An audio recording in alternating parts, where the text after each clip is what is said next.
मैं एक बहुत बड़ा तंत्राचार्य और ज्योतिषाचार्य हूँ।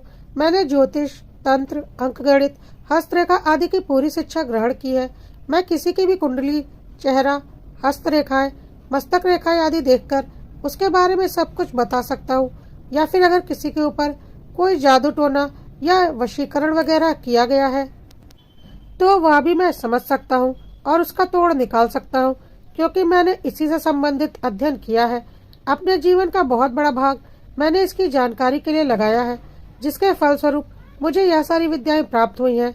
और मैं अपना एक ज्योतिष परामर्श केंद्र चलाता हूँ, जिसमें परेशान लोग आकर मुझसे अपनी परेशानियों का हल पूछा करते हैं और मैं उन्हें उनकी समस्याओं का हल देता हूँ। तो देखा जाए तो यही मेरी जॉब प्रोफाइल है। तो चलिए बात को आगे बढ़ाते हैं। बात आज से 2-3 महीने पहले की है। मेरे पास एक दंपत्ति आए थे अपनी परेशानी लेकर। उस दंपत्ति का यह कहना था कि किसी रिश्तेदार या पड़ोसी ने उनके ऊपर कोई बड़ा जादू टोना कर दिया है, जिसकी वजह से वह पिछले 2 सालों से बहुत ज्यादा परेशान हो चुके हैं और लगभग बर्बाद होने की कगार पर हैं। मैंने बोला, ऐसा क्या हुआ है, आप पूरी बात बताइए। तो उन लोगों ने मुझे बताया कि वह एक बहुत बड़े बिजनेसमैन है। उनका बिजनेस बहुत अच्छा चलता था, लेकिन पिछले 2 सालों से उनका बिजनेस बुरी तरह से घाटे में जा रहा है और उनके ऊपर काफी कर्ज चढ़ चुका है, जिसे चुकाने में उनकी लगभग सारी संपत्ति बिक चुकी है और बिजनेस भी लगभग डूबने की कगार पर आ चुका है। उनकी 2 संतानें हैं, एक बेटी और एक बेटा। बेटी की शादी एक बड़े घर में की थी, लेकिन उसके ससुराल वाले बड़े ही जालिम निकले और उसे बहुत सताते हैं। बेटी की शादी भी अब टूटने की कगार पर आ चुकी है, क्योंकि अब बात हद से ज्यादा बढ़ चुकी है और उनका बेटा शराब और तरह तरह के नशे में लिप्त हो चुका है। न उसने ढंग से पढ़ाई की और न ही पिता के बिजनेस में ही कभी कोई सहयोग किया। सिर्फ दिन भर वह घर पर रहकर नशे किया करता है और माँ बाप से लड़ाइयाँ किया करता है। उस दंपत्ति का कहना था कि उनके घर में सब कुछ ठीक था, लेकिन पिछले 2 सालों से यह सब कुछ हो रहा है। उनका बिजनेस बर्बाद हो चुका है। 2 साल पहले ही बेटी की शादी की थी, उसका घर भी बर्बाद हो चुका है और पिछले 2 साल से ही बेटा नशे में पूरी तरह से लिप्त हो चुका है और पढ़ाई लिखाई सब छोड़ दी है। मुझे भी उनकी बातें सुनकर ऐसा लगा कि शायद सच में इनके किसी रिश्तेदार या पड़ोसी ने जलन के कारण उनके ऊपर कोई बड़ा जादू टोना कर रखा है, जिसकी वजह से यह पूरी तरह से बर्बाद हो चुके हैं। मैंने उनसे उन दोनों पति पत्नी की कुंडलियां मांगी।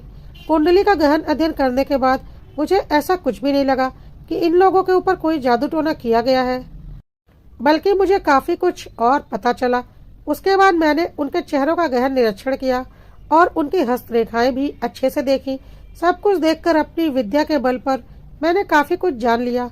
फिर मैंने उनसे कहा, सच सच बताइए, क्या आपको सच में लगता है कि किसी ने आपके ऊपर जादू टोना किया है, जिसकी वजह से आपका परिवार बर्बाद होने की कगार पर है? उन दोनों पति पत्नी ने कहा, हाँ बिल्कुल, हमारी शादी को लगभग 25 साल हो चुके हैं और 23 साल तक हमने अच्छी जिंदगी बिताई, लेकिन पिछले 2 सालों से हम बहुत परेशान हैं। इसलिए हमें यकीन है कि हमारे ऊपर किसी ने जादू टोना किया है।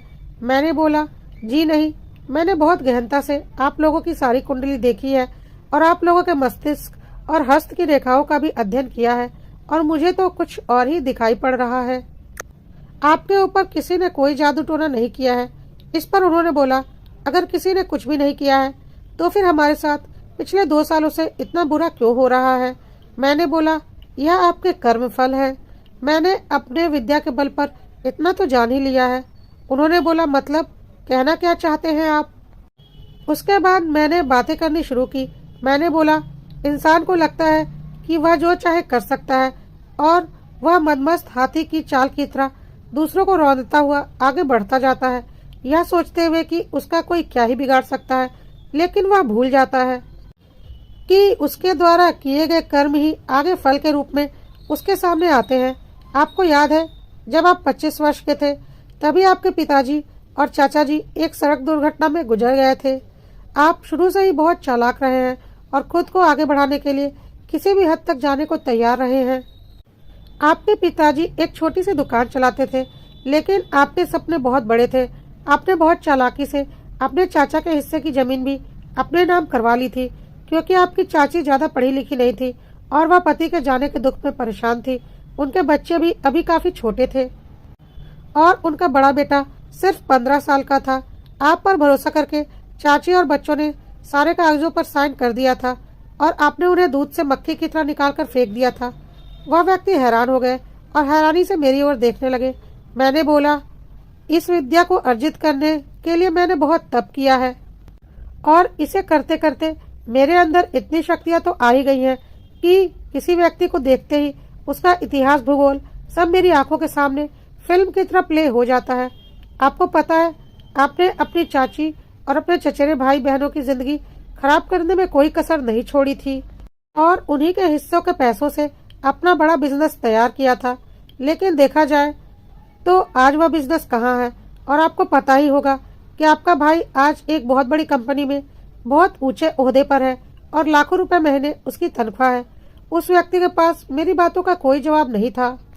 मैंने आगे बोलना शुरू किया। आपकी एक छोटी बहन थी जो कि उस वक्त 18 साल की थी। आपकी माँ ने पहले आपकी शादी की, उसके 2 सालों बाद आपकी बहन करीब 20 साल की हुई तो उसकी शादी की बात चल निकली। आपकी पत्नी सामने बैठी मोहतरमा की ओर देखकर मैंने कहा, मैडम, आप अपनी ननंद की शादी में कोई पैसा खर्च नहीं करना चाहती थी, इसलिए जानबूझकर आपने बहुत ही गरीब घर में अपनी ननंद की शादी करवाई थी। आपकी सास ने बहुत मिन्नत की थी आप लोगों से, लेकिन आप लोगों ने सब कुछ अपने हाथों में ले लिया था और अपनी सास की एक ना सुनकर आपने अपने पैसे बचाने के लिए बहुत ही गरीब घर में ननंद की शादी करवा दी थी और अपना पीछा अपनी ननंद से छुड़ा लिया था। तो आपको क्या लगता है, क्या बहन के हक की संपत्ति हड़प कर आप खुश रहेंगे? देख लीजिए, आज आपकी ननंद कहाँ है। करोड़ों में व्यापार है उसके पति का, साफ दिख रहा है मुझे। और अपनी बेटी की हालत देख लीजिए, अपने बिजनेस की भी हालत देख लीजिए। आज आपका बिजनेस पूरी तरह से बर्बाद हो चुका है, आपकी बेटी और बेटा पूरी तरह से बर्बाद हो चुके हैं और आपका चचेरा भाई दिन दुगनी रात चौगनी फल फूल रहा है और आपकी ननंद भी करोड़ों में खेल रही है। और इसकी वजह कोई जादू टोना नहीं है, बल्कि आपके कर्म फल हैं जो लौटकर आपके पास आए हैं। वह दंपति बुरी तरह से परेशान हो गए और बोले, अब आप ही इसका कोई उपाय बताइए और हमें इस मुसीबत से बाहर निकालिए। हम बहुत उम्मीद लेकर आपके पास आए हैं। मैंने बोला, अगर मेरे पास कोई चारा होता तो मैं जरूर कोई उपाय करता, लेकिन मैं जादू टोने का उपाय तो कर सकता हूँ। कुंडली में किसी ग्रह नक्षत्र से होने वाली परेशानियों का उपाय तो कर सकता हूँ। नाम और जन्म की तारीख देखकर और अक्षरों में थोड़ा परिवर्तन करके तरक्की के मार्ग खोल सकता हूँ। लेकिन अगर किसी के कर्म फल उसे उसके कर्मों की सजा दे रहे हैं तो उसे मैं कभी भी बदल नहीं सकता, चाहे मैं कुछ भी कर लूँ, क्योंकि यह ईश्वर का न्याय होता है। वह दोनों दंपति बुरी तरह से रोने लगे और बोले, क्या कोई उपाय नहीं? मैंने गौर से उन दोनों की ओर देखा और बोला, नहीं, कोई भी उपाय नहीं, मुझे साफ दिखाई पड़ रहा है। अभी तो आप लोगों की जिंदगी और भी ज्यादा खराब होने वाली है और आप लोगों ने अभी शारीरिक कष्टों को भोगना तो शुरू ही नहीं किया है, जो कि और भी बुरे होने वाले हैं। मुझे साफ दिखाई पड़ रहा है। अब तो दोनों बुरी तरह से परेशान हो चुके थे और बोले, ठीक है, हमने बुरे कर्म किए थे और हमारी जिंदगी खराब हो रही है, हम मानते हैं इस बात को, लेकिन हमारे बच्चों ने क्या बुरे कर्म किए थे?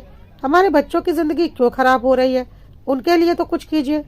इस पर मैंने बोला, वही तो बात है, कोई इंसान गलत काम करने से पहले यह नहीं सोचता कि इस काम के असर उसके अलावा उसकी संतानों पर भी पड़ेगा और अक्सर संतान बेगुनाह होते हुए भी माँ बाप के कर्मों का फल भोग रहे होते हैं। आपकी दोनों संतानें बेगुनाह हैं, लेकिन आपके बुरे कर्मों का फल इतना बड़ा है कि उसे आपके साथ साथ आपकी संतानों को भी भोगना ही पड़ेगा। इसलिए हमें अपने कर्मों पर बहुत ध्यान देना चाहिए और अपने कर्म हमेशा अच्छे रखने चाहिए, नहीं तो जब बुरे कर्म अपने फल देना शुरू करते हैं तो रूह कांप जाती है।